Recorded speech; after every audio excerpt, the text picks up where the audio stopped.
जो डिफरेंस है वो क्या है, हमने क्या कैसे इसको कल के लेक्चर में हमने क्या क्या किया था, जरा एक बार उसको मैं रिवाइज करा देता हूँ। Time dependent Schrodinger equation consider की H psi is equal to I H cross del psi over del T. H total Hamiltonian है जो कि था H is equal to H zero plus H dash. H dash एक small perturbation term है जो कि time पर depend करती है। उसके बाद हमने जो कंसीडर किया अपना wave function psi N. N कोई भी energy state, nth energy state है उसके लिए वेव फंक्शन है, इसको हमने कंसीडर किया।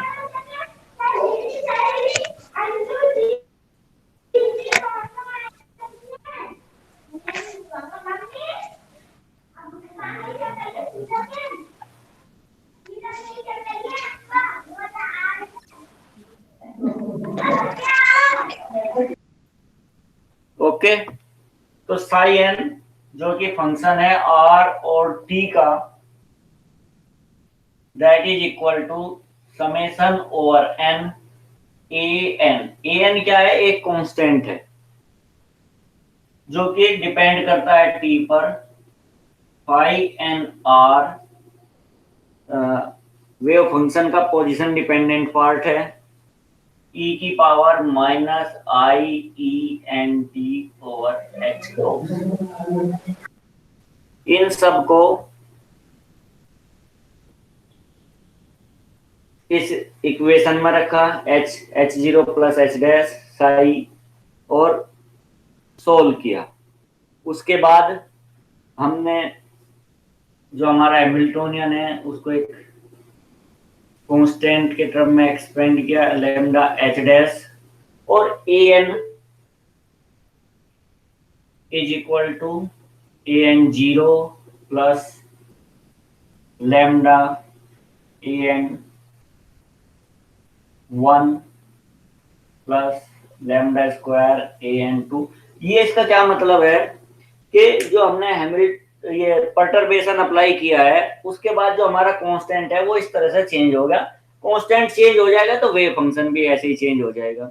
यानी कि अगर कोई परटर्बेशन नहीं है अप्लाई, हैमिल्टोनियन एच जीरो है, कांस्टेंट क्या है ए एन जीरो, उसके बाद जैसे आपने परटर्बेशन किया तो इसके कारण कुछ चेंजेस आ जाएंगे वेव फंक्शन में और आपके एनर्जी स्टेट्स में।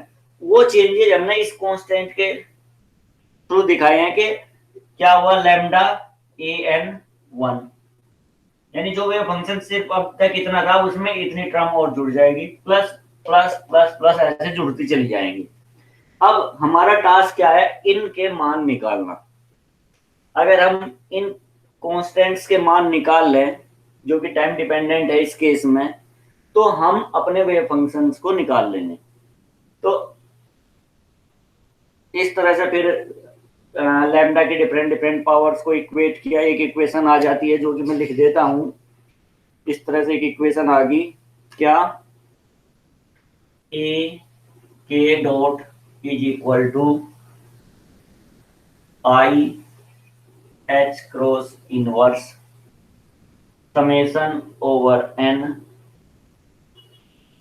A N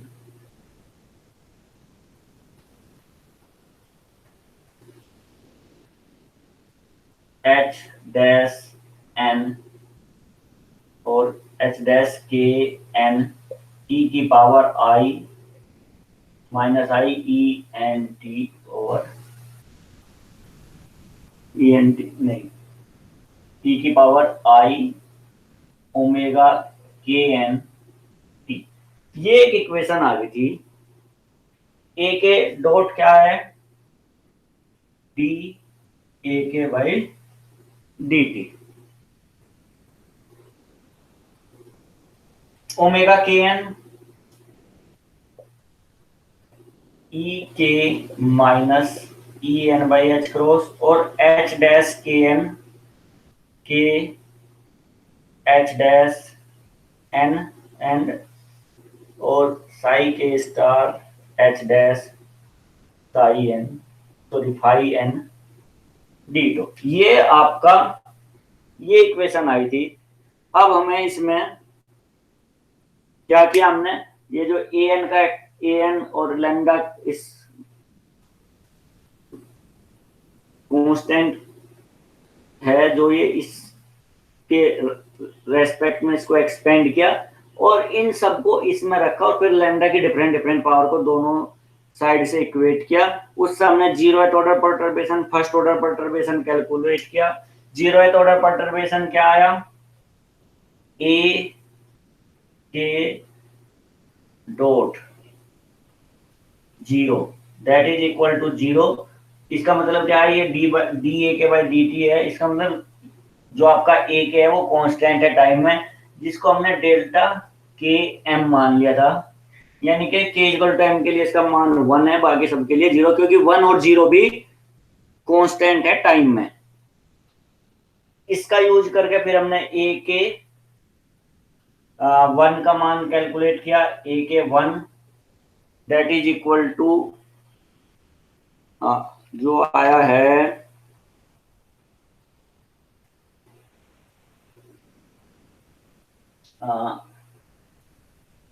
dot A k 1 dot, पहले ए के 1 डॉट आया I H cross inverse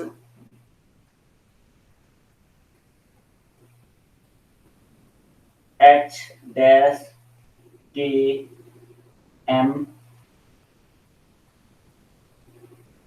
P की पावर आई ओमेगा के एम टी।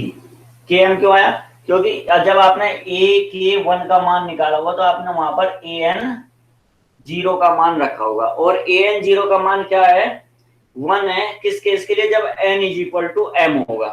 तो जहां जहां एन था उसकी जगह हमने एम लिख दिया और समेशन इसमें से हट गया था।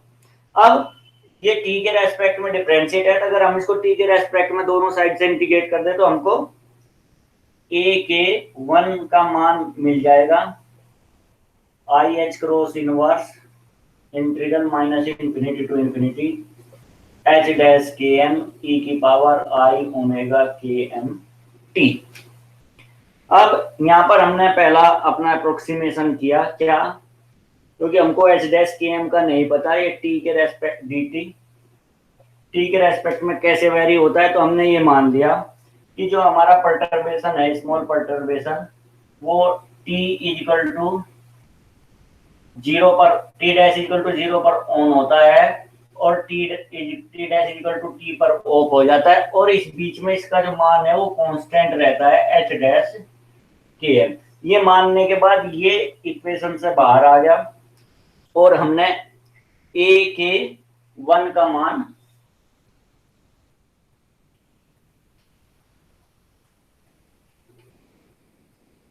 कैलकुलेट कर लिया, जो कि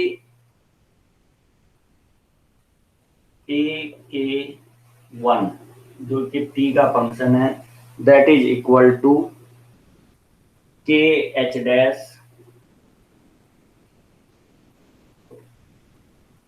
एच डैश के M upon H cross omega के एम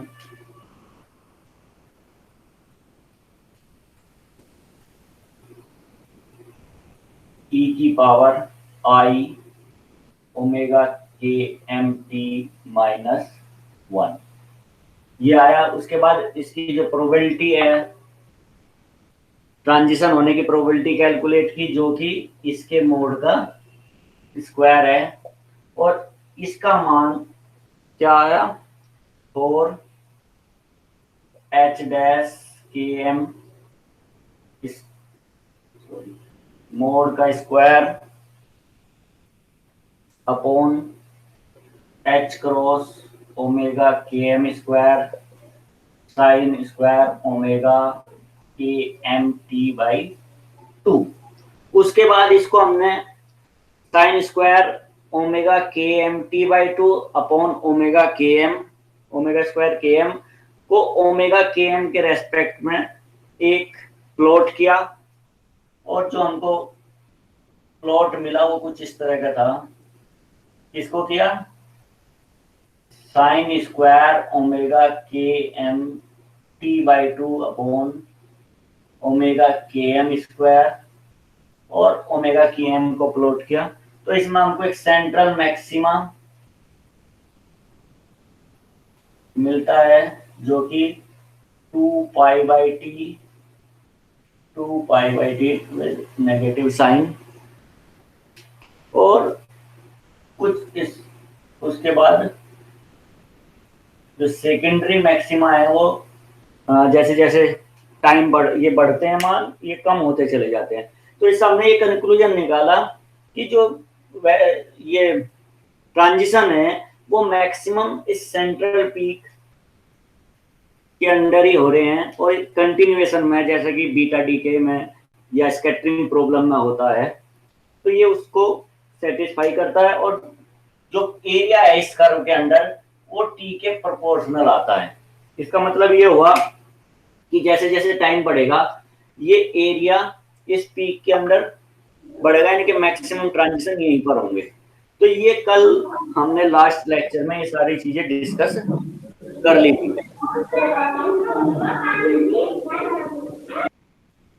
अब हम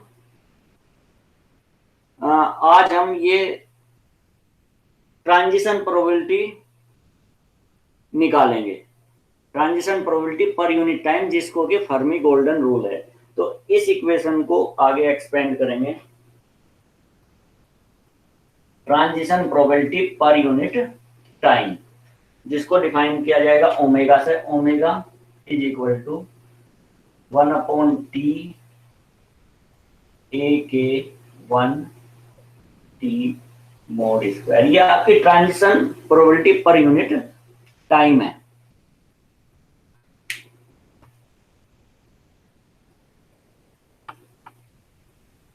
कैसे इसको कैलकुलेट करेंगे? हम ये मान लेते हैं कि जो हमारा ट्रांजिशन हो रहा है क्योंकि ये यहाँ पर जो एनर्जी स्टेट्स हैं वो कंटिन्यूअस हैं तो हम ये मान लेते हैं कि जो एक स्मॉल एनर्जी रेंज मान लेते हैं ई के एंड ई के प्लस डी ई के, यानी कि एक स्मॉल एनर्जी रेंज है डी ई के जहां पर एनर्जी स्टेट्स हैं रो के। तो अगर एक एनर्जी स्टेट है ई के उसके ट्रांजिशन की प्रोबेबिलिटी क्या है ए के 1 टी इसके मोड का स्क्वायर। ये क्या है एक एनर्जी स्टेट है ई के, इसमें ट्रांजिशन के होने की प्रोबेबिलिटी कितनी है। अब जो कि ये कंटिन्यूअस हैं तो इस एनर्जी रेंज में जिसमें रो के एनर्जी स्टेट्स हैं, एक स्टेट है तो ये ट्रांजिशन प्रोबेबिलिटी है, इतनी स्टेट्स हैं तो क्या ट्रांजिशन प्रोबेबिलिटी है, ये इसकी मल्टीप्लिकेशन हमको इसके साथ करनी पड़ेगी और फिर ये प्रोबेबिलिटी क्या आ जाएगी 1/t ए के 1 मोड का स्क्वायर रो के। ये प्रोबेबिलिटी क्या आ गई इतनी ट्रांजिशन स्टेट है उनमें होने की प्रोबेबिलिटी ये है। और अगर पूरे इसके लिए देखना है तो जो हमने एनर्जी रेंज ली है डी के उसके रेस्पेक्ट में इसको इंटीग्रेट कर देंगे तो ये टोटल प्रोबेबिलिटी आ गई ट्रांजिशन की इन एनर्जी स्टेट्स में होने की प्रोबेबिलिटी ये होगी। ये बात क्लियर होगी? क्या है यहाँ पर अगर एक एनर्जी स्टेट है ई के तो ट्रांजिशन की प्रोबेबिलिटी क्या है ए के 1 मोड का स्क्वायर। लेकिन अगर हम एक एनर्जी रेंज मान लेते हैं चूंकि हमारा जो स्पेक्ट्रम है वो कंटिन्यूअस है तो अगर हम एक एनर्जी रेंज मान लेते हैं ई के प्लस डी ई के, यानी कि जो एनर्जी रेंज है स्मॉल एनर्जी रेंज वो डी ई के है, इसमें एनर्जी स्टेट कितनी है रो के। इस रेंज में जो स्मॉल रेंज हमने मानी है उसमें कितनी एनर्जी स्टेट्स हैं रो के। एक के ट्रांजिशन की प्रोबेबिलिटी है तो इतनी स्टेट के ट्रांजिशन की प्रोबेबिलिटी क्या होगी ए के मोड का स्क्वायर रो के। और टोटल प्रोबेबिलिटी अगर आपको निकालनी है तो इसको डीई के रेस्पेक्ट में हम इंटीग्रेट कर देंगे तो ये हमारी ट्रांजिशन प्रोबेबिलिटी पर यूनिट टाइम आ गई। अब इसका ये जो मान है वो इस इक्वेशन में रखा और इसको हमने इंटीग्रेट करना है। अगर ये आपको क्लियर होगी वो बात जो मैंने बताई है तो अब हम इसको आगे करते हैं is equal to 1/t minus infinity to infinity H dash के M mod square upon H cross square omega के एम साइन स्क्वायर ओमेगा के M T by two D E K, और यहाँ पर रो के है। तो ये हमको अब, चूंकि अगर आपका टाइम टी काफी है, जो जैसे कि हमने पहले भी डिस्कस किया कि जो हमारी मेन पीक है, इसका जो एरिया इस पीक के अंडर है वो टी के प्रोपोर्शनल है। तो अगर हमारा टाइम टी काफी ज्यादा है तो जो मैक्स सब जो ट्रांजिशन होंगे इस पीक के अंडर ही होंगे। तो जो हमारा ये परटर्बेशन एच डैश के एम स्क्वायर और रो के है, ये इंडिपेंडेंट होगा एनर्जी स्टेट के। तो इसको हम इंटीग्रल से बाहर ले सकते हैं, is equal to H dash के M mod square rho K upon T integral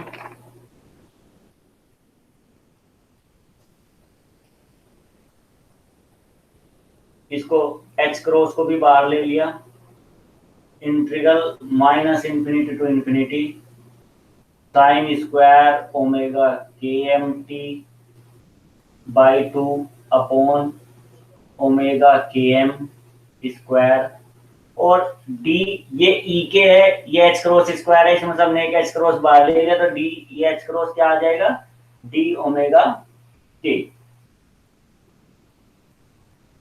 M. तो अब हम क्या करें, ये अगर आप इसको देखोगे तो ये एक स्टैंडर्ड इंटीग्रल है। क्या कर, इसको इसमें मान रख देते हैं ओमेगा के एम टी बाई टू को अगर हम x मान लेते हैं और इसमें इन सारे मानों को रखते हैं, उसके बाद ये एक स्टैंडर्ड इंटीग्रल जैसा हो जाएगा जिसका मान होता है 2 पाई।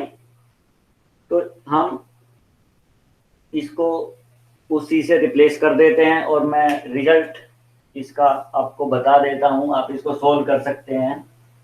तो जो प्रोबेबिलिटी है omega that is equal to mod A K one का square by T that is equal to, वो आएगी एच डैश के M mod square upon H cross omega H upon H cross T rho K. और ये जो integral है जो मैंने आपको बताया था, इससे 2 पाई इंटू टी आएगा, टी से ये टी कैंसिल हो जाएगा। तो ये जो आपकी प्रोबेबिलिटी है, ट्रांजिशन की प्रोबेबिलिटी है, वो टाइम से इंडिपेंडेंट होगी, that is equal to H dash के एम का square upon H cross rho k 2 पाई। तो ये इंडिपेंडेंट ऑफ टाइम है, और ये एक्सपेरिमेंटली जो बीटा डीके के रिजल्ट आते हैं उनको वेल डिफाइन करती है। इसी को हम फेमस फर्मी गोल्डन रूल कहते हैं। अब ये था पहला जो हमने कंसिडर किया था अप्रोक्सीमेशन कि जो हमारा परटर्बेशन टर्म है वो टी डैश इक्वल टू 0 पर ऑन होती है, t dash equal to t पर ऑफ हो जाती है, और उसके बीच में कांस्टेंट रहती है एच डैश के एम। अब हम दूसरा केस इसका कंसिडर करते हैं जिसमें क्या लेंगे कि आपका जो परटर्बेशन टर्म है वो टी डैश इक्वल टू 0 पर ऑन होती है और t dash equal to t पर ऑफ हो जाती है, लेकिन इसके बीच में साइनोसॉइडली चेंज होती है। पहले केस में हमने क्या लिया था, एच डैश के एम कॉन्स्टेंट रहती है, लेकिन इस केस में हमने क्या लिया कि जो हमारा एच डैश के एम है वो minus infinity T dash, zero के लिए जीरो है, टी टी डैश इन्फिनिटी के लिए भी जीरो है, और बीच में जीरो टी के लिए इसका मान है एच डैश के 2h के एम साइन ओमेगा टी, यानी कि इसके बीच में साइनोसॉइडली चेंज होता है, एच डैश के एम इधर और एच डैश के एम इधर, इसलिए हमने इसको क्या दे दिया 2h डैश के एम साइन ओमेगा टी। और इसको जो हमारी वो ए के वन इक्वेशन थी क्या, i H cross inverse minus infinity to infinity H dash के एम ई की पावर आई ओमेगा के एम टी डी टी, उसमें ये मान रख दिया, तो ये इंटीग्रल अगेन तीन इंटीग्रल में डिवाइड हो जाएगा, पहला माइनस इन्फिनिटी टू जीरो, दूसरा जीरो से टी, और तीसरा टी से इन्फिनिटी। तो माइनस इन्फिनिटी से जीरो वाला भी का मान जीरो है, टी से इन्फिनिटी वाले का मान जीरो, सिर्फ बीच वाला बचेगा जीरो से टी, तो उसको मैं लिखता हूं i H cross inverse zero से टी, एच डैश के एम का मान क्या हो जाएगा 2h डैश के M sine omega t i की पावर ई की पावर आई ओमेगा के एम टी डी टी। ये भी कांस्टेंट है, एम्पलीट्यूड है जो जिसका मान कांस्टेंट है टाइम के साथ, तो ये इंटीग्रल से बाहर आ जाएगा, तो क्या बचेगा 2h डैश के M upon I H cross zero से टी साइन ओमेगा टी ई की पावर आई ओमेगा के एम टी डी टी। इस इंटीग्रल को आप सोल्व कर लेंगे, आपको पता होगा कैसे सोल्व करते हैं, इस तरह के बहुत सारे इंटीग्रल सोल्व किए गए हैं। क्या करेंगे, साइन ओमेगा टी को हम चेंज कर देंगे किसमें, ई की पावर आई ओमेगा टी माइनस ई की power minus i omega t upon 2i। ठीक है, क्लियर हो गई ये बात।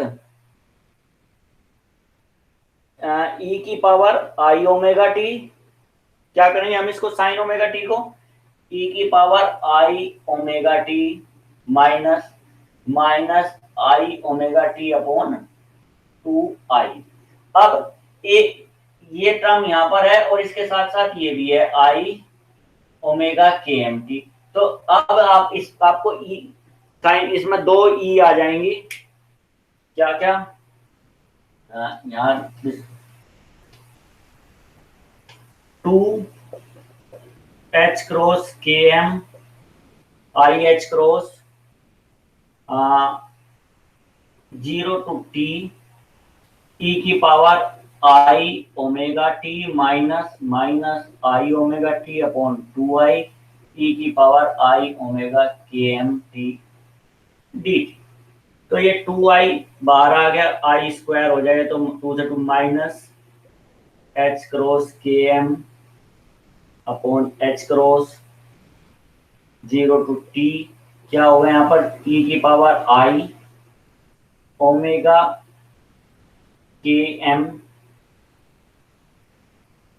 प्लस ओमेगा टी, ओमेगा के एम प्लस ओमेगा, ओमेगा के एम प्लस ओमेगा माइनस ई की पावर माइनस आई ओमेगा के एम माइनस ओमेगा, ये ऐसे होगा ओमेगा के एम माइनस ओमेगा, ओमेगा के एम प्लस ओमेगा अपॉन कुछ टी डी टी।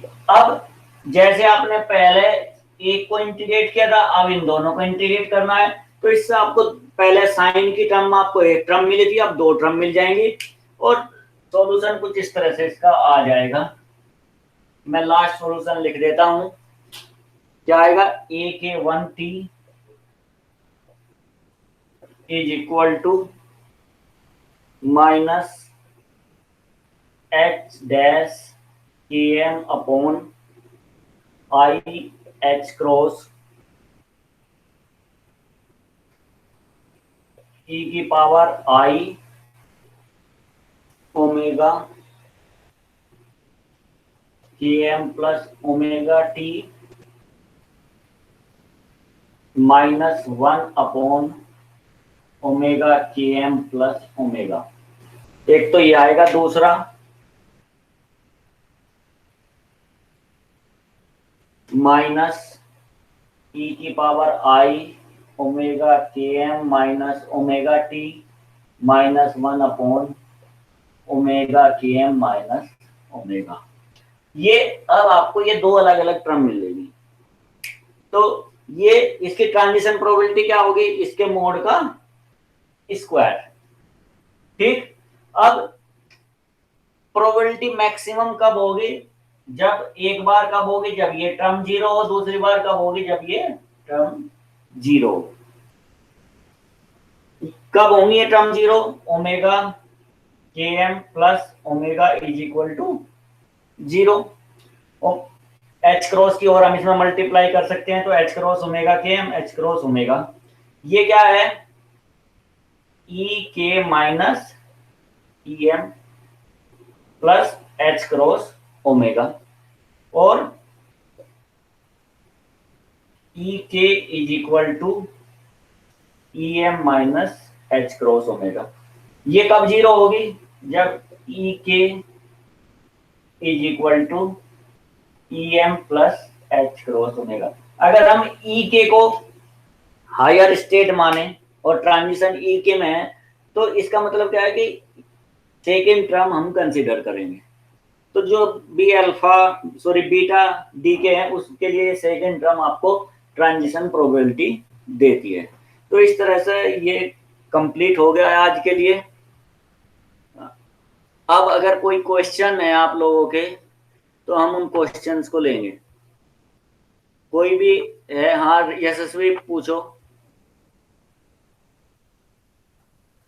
यशस्वी आपने हैंड रेज किया है क्वेश्चन पूछने के लिए, आप पूछ सकती हैं।